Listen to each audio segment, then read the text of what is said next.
বেশি করতে পারেন গ্রেভিটা, বা আমার মতোও করতে পারেন, বা আমার থেকেও শুকনো শুকনো করতে পারেন। তিনটেতেই অসাধারণ স্বাদ লাগবে, ট্রাস্ট মি। তো চলুন এটা এবার সার্ভ করে দিই।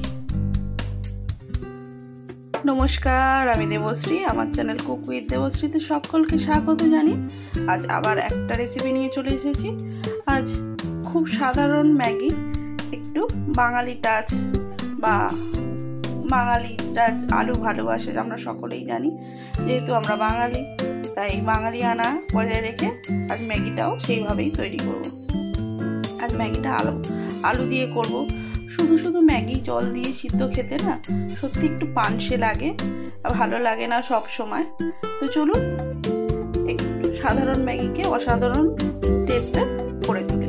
এখানে আমি নিয়ে নিয়েছি ছোট যে ম্যাগিগুলো হয় সেই ম্যাগি 2 প্যাকেট।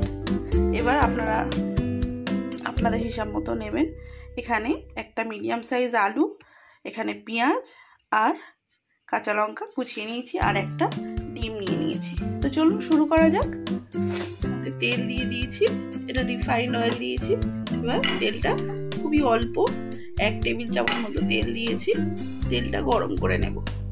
গরম হয়ে গিয়েছে তেলটা, এবার দিয়ে দেবো পেঁয়াজ, আলু, কাঁচা লঙ্কা,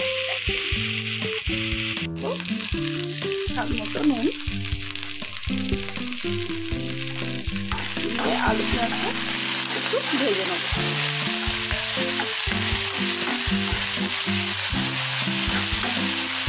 হালকা করে ভেজে নেব, বেশি ভাজার দরকার নেই।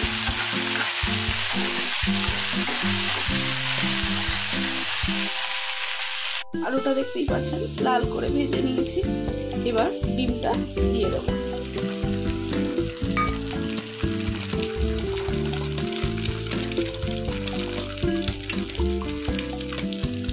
দিয়ে দেবো অল্প পরিমাণ নুন,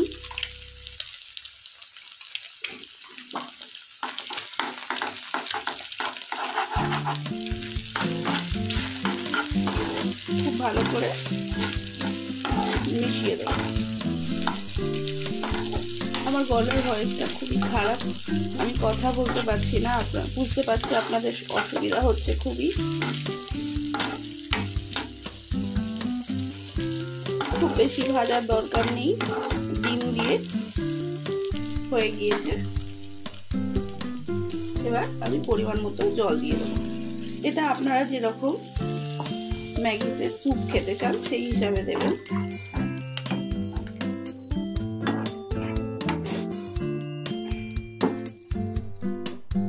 মতো জল দিয়ে দিয়েছি। এবার দিয়ে দেবো ম্যাগি।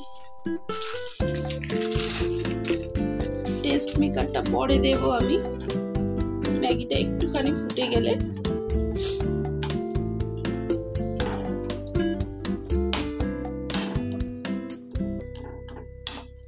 খুব ভালো করে ম্যাগির সঙ্গে মিশিয়ে দেব আমি।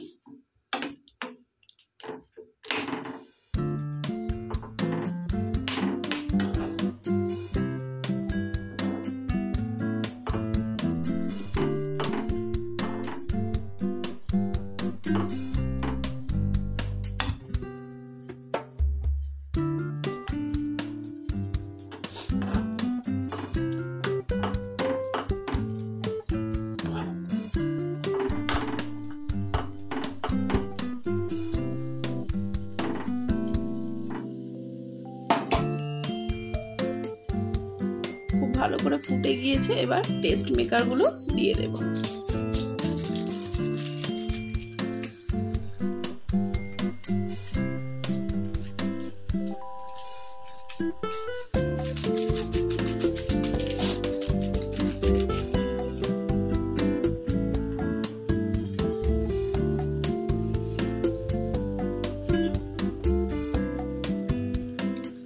বিশ্বাস করুন এটা খেতে খুবই সুন্দর হয়, এর টেস্টটা অসাধারণ। একবার আমার কথা শুনে একবার ট্রাই করে দেখবেন। এবার গ্যাস আস্তে দিয়ে 30 সেকেন্ড কুক করে নিলেই হয়ে যাবে। গ্যাসটা আমি আস্তে দিয়ে দিয়েছি, এবার 30 সেকেন্ড পর আসছে। 30 সেকেন্ড হয়ে গিয়েছে আর আমার ম্যাগিও ডান। আপনারা চাইলে আরও একটু স্যুপ বেশি করতে পারেন, গ্রেভিটা, বা আমার মতোও করতে পারেন বা আমার থেকেও শুকনো শুকনো করতে পারেন। তিনটেতেই অসাধারণ স্বাদ লাগবে, ট্রাস্ট মি। তো চলুন এটা এবার সার্ভ করে দিই। হয়ে গিয়েছে আমার সুপি ম্যাগি। তো চলুন এটা সার্ভ করে দিই। কত তাড়াতাড়ি আর কত ইজি একটা রেসিপি নিয়ে চলে এসেছি। এটা আপনাদের গলা ব্যথার সময়, অনেক সময় কিছু খেতে ইচ্ছে করে না, ঠান্ডা লাগলে এই ধরনের ঝাল ঝাল ম্যাগি যদি আপনারা একবার ট্রাই করে দেখেন তো আমার মনে হয় ভালো লাগবে। আমি সে কারণেই করেছি, আমার প্রচণ্ড গলা ব্যথা, ঠান্ডা লেগেছে, কিছু খেতে ভালো লাগছে না, তাই ঝাল ঝাল করে এটা তৈরি করে নিয়েছি। তো চলুন, আমার রেসিপিটা যদি আপনাদের ভালো লেগে থাকে অবশ্যই লাইক, শেয়ার আর সাবস্ক্রাইব করে আমার পাশে থাকবেন। আর রেসিপি সম্পর্কে কিছু জানার থাকলে বা নতুন কোনো রেসিপি জানার থাকলে আমাকে কমেন্ট করবেন। তো চলুন, আজকের মতো টাটা, দেখা হবে অন্য কোনো দিন অন্য কোনো রেসিপির সঙ্গে।